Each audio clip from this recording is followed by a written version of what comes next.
জানো বহুদিনৰ আগে নদীখনে কথা কৈছিল, কিন্তু যেতিয়া সি বুজি পালে দুখৰ প্ৰতিটো টোপাল শব্দৰ দিগন্তৰ বাহিৰত বিলীন হৈ যায়, সি মৌনতাক আঁকোৱালি তুলি তাৰ বুকুলৈ বিভিন্নজন আহিল।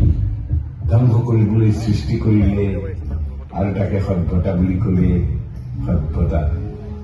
তাৰ বুকুলৈ বিভিন্নজন আহিল, এই ধ্বংসৰ অৰ্থ বিচাৰি চালে আৰু তাকে ইতিহাস নাম দিলে।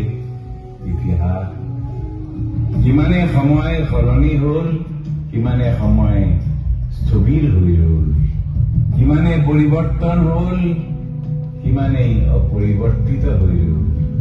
দুখৰ টোপালবোৰ টোপে টোপে জমা হৈ পাৰ ভাঙি বৈ যাব এদিন এখন নেদেখা নদীৰ বুকুলৈ, এখন নেদেখা নদীৰ বুকুলৈ।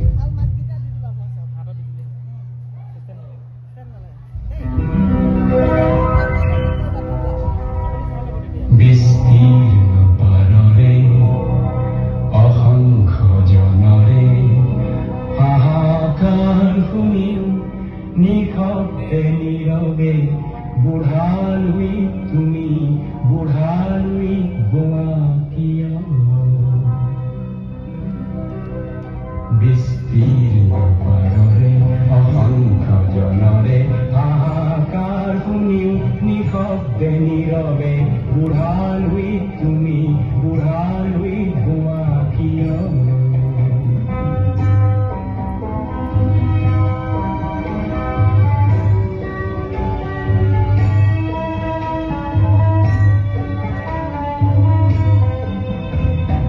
নৈতিকতাৰ স্খলন দেখিও মানৱতাৰ পতন দেখিও নিৰ্লজ্জ অলস ভাৱে হোৱা কিয়?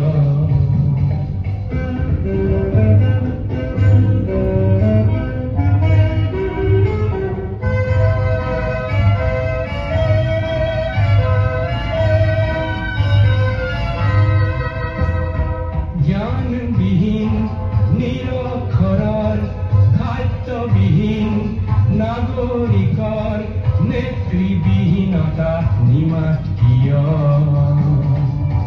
সহস্ৰ বাৰিষাৰ উন্মাদনাৰ অভিজ্ঞতাৰে পংগু মানৱ সবল সংগ্ৰামী আৰু অগ্ৰগামী কৰি নোতোলা কিয়?